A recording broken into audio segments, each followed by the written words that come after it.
What up, everybody? This is Lemon, and this is a Sniper Domination gameplay on Bootleg. I actually wound up going 44-8, and I was so excited when I got this gameplay. You can ask Riverman. I was like, man, I want to go make this commentary right now, except for I'm falling asleep. And the reason I got so excited is because, if you notice, I just watched it before I made this, and I actually go for 2 minutes without killing anybody or even really seeing anybody. I think it was probably like 6 o'clock in the morning when I was playing this, and I had been up since like 9 p.m. the night before. So yeah, I was a little tired. It's definitely getting to that point in the day where you're not really sure why you're playing Call of Duty, but you feel the need to keep playing, even though you can't even really hold a coherent conversation anymore. So I play a little bit more conservatively at the beginning, just go for some kill streaks, get our objective set up, try to set up the spawn trap. Just playing a little smarter than I usually do. Usually I just try to run in balls out. And actually, I got this good gameplay, and I decided to make this video about how to be a competent sniper and get really help the team out instead of just running around for good clips to show your buddies or put in your vault or upload to YouTube. And yeah, so this is it. Like I said, don't get mad at me. It is a little bit conservative at the beginning, but as I warm up, I'm playing a little bit better. I'm like, oh, I'm actually having kind of fun. I wind up running around a little bit more. Let me start off with what gun I'm using, because this gun, guys, kind of changed sniping for me for this game. It's kind of weird because I didn't really like the Barrett in Call of Duty 4. I never really gave the Barrett a chance in Modern Warfare 2. But in this game, I don't know what it is. I can engage multiple targets super fast. I actually went from level 1 to partway through level 30 to getting my gold camo in 1 day. And I got so many good clips that I actually submitted them to the new editor for the Recon Gaming team. And I'll have an annotation right here to his channel. But he's going to be working on a little datage with just me using the Barrett. And it's anywhere from triple to 6-man kill feeds. So, I mean, yeah, in 1 day, I think that's pretty good. But what I'm using here is the Barrett with extended mags, and you have like 15 bullets in a clip. So that's why I really like to use extreme conditioning for 2 reasons. One, because I'm using extended mags. I don't really have to reload because there's so many bullets in the clip. And 2, the mobility. And watch me get embarrassed right here. I'm like, oh, why can't I just commando this one time? But the Call of Duty gods frowned on me at that moment. Anyways, the mobility on the Barrett is very, very low. It's like carrying around a turret in Halo or something. Like, it is, when you first start using it, you're going to be like, how the hell am you expect me to use this? Like, the L11 and the MSR, I think, are actually literally twice as fast as the mobility as the Barrett. But using extreme conditioning, you keep on running. It helps out with that. You climb over stuff faster when you get extreme conditioning pro, so that definitely helps. Obviously, I'm using quick draw, and in this game, I'm using marksman. I think it's just because I didn't have dead silence unlocked, but I actually kind of fell in love with it because it's like, even when you're scoping in at people at a distance, their red name pops up over the head or whatever. But if somebody's hiding in a bush, or you don't really see them, it's actually saved my life a couple times because their red name will pop up, and you're like, oh shit, and then you aim and you kill them, and it's like, oh, that was helpful. But I'm a sucker for dead silence. I use the Turtle Beast headset, so even though you can't really sound whore that well in this game, I still hate hearing my own footsteps, especially when you're walking on wooden floors. They're like the only thing you can hear footsteps on in this game, but they're so obnoxious, like clunk, clunk, clunk, clunk, clunk. But but yeah, so I put together some tips as far as how to be a good, competent sniper and help out your team playing the objective and whatnot. So I kind of want to run through them, and I feel like if you follow these, and trust me, I am not perfect when it comes to these. It's just, playing this game kind of reminded me how to be a good sniper, because usually I'm just kind of going around for clips, and I rarely ever play, seriously, and this was one of the first games in a long time I played with a sniper seriously, like, maybe since, Modern Warfare 2 first came out. So it's been a while. I mean, 2 years probably. But yeah, I got rewarded with this great gameplay, and I'm making this commentary, and I hope you guys enjoy it. Make sure you leave a like if you appreciate it, or dislike it. For all my haters out there, I know I'm gonna get like 20 dislikes because there are a bunch of scrubs out there. Oh, he's hard scoping. Why can't he quick scope? Oh God. But yeah. So first tip, practice. I kind of forgot that you kind of have to practice with a sniper rifle.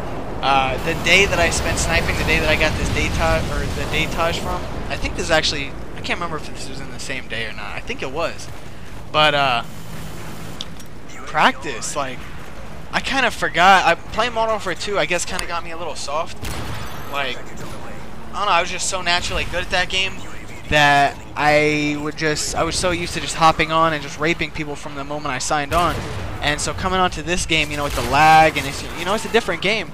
I kind of forgot you got to practice, and I was getting really aggravated.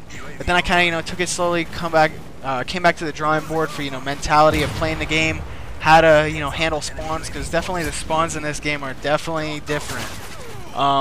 And something that takes a little bit of learning. I think they're actually trying to fix them. I'll probably make an update video because we just had Robert Bowling actually just put out a bunch of information that they're gonna be working on. Anyways, whole nother video. Next tip is when you're quickscoping. I know everybody's probably heard this 1,000 times, but aim before you actually scope in. Put your, you know, your 4 dots around where you're aiming, the reticle, I guess it's called, as close to your target before aiming as possible. This will definitely help with drag scoping. You know, the less you have to drag it when you're scoped in, because you know you look slower through the scope than when you're. You check out this little triple I get. This is nice. This made me happy. I was like, bonk, bonk, bonk. Oh shit! You can hear my mic. I was like, oh shit, that was pretty sweet. But yeah. So aim as close as possible. You know, it helps with aiming. Obviously, the closer you are to aiming at them before you really aim, the faster you'll be able to shoot them, which can be the difference between life and death. Good gameplay, bad gameplay, good clip, horrible clip. Another thing is don't be afraid to try to no-scope if you're in a clutch situation. I can't remember if it already passed or if it's coming up, but there's a guy, I think it actually already passed. But there's a guy who, he kind of ran up on me and I just no-scoped him. I got a hit marker, but you know, it's like, you know, no-scopes do work sometimes. Don't be afraid to use that. And also, you know, don't be afraid to hard-scope. Like, it's a fucking game. Like, when you're using a regular gun, do you try to aim in as fast as possible and aim out as fast as possible? Like, no, you aim in when you first get on. You know, you aim, your aim's going to be off because you're not warmed up. You know, you aim, adjust your aim, take the shot, hopefully kill him. You know, if not, you adjust and, you know, go from there. Yeah, I think it's funny, all these kids that are like, oh, hard scoper, because, you know, you actually look through your scope for, you know, the split second. You know, it's not just the black scope, and it's just hilarious to me, because, like, who are you trying to prove yourself to? Like, are you that insecure with yourself? Like, just play the game. Like, you know, if you...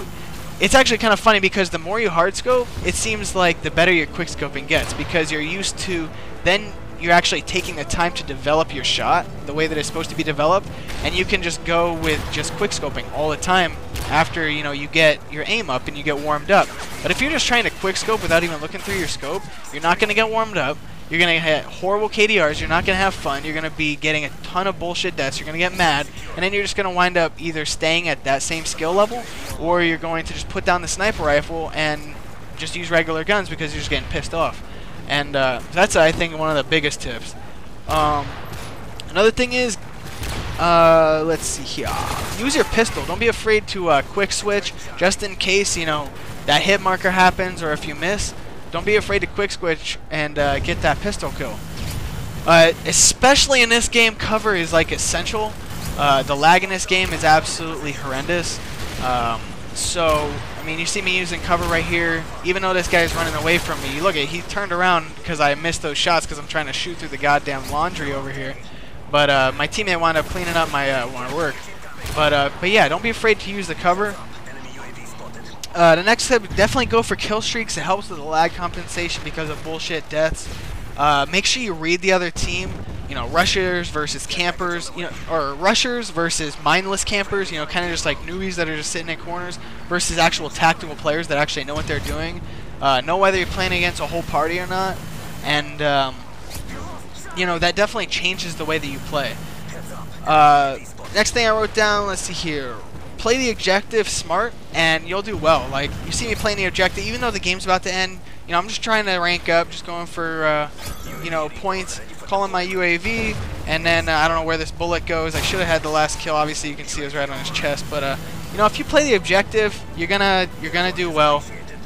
most of the time. You definitely got to play smart. It's definitely more of a mental game in this game, I think, than Modern Warfare 2, because you can't even run around a wall with getting shot once. The last tip I have is know when it's not your fault. Know when it's just a bad lobby because, you know, it's just laggy. But yeah, I hope you enjoyed this video. I actually put a little bit of time into coming up with these tips. It took a little bit longer to go through than I thought. But if you liked it, make sure you rate, comment, and subscribe. And other than that, peace.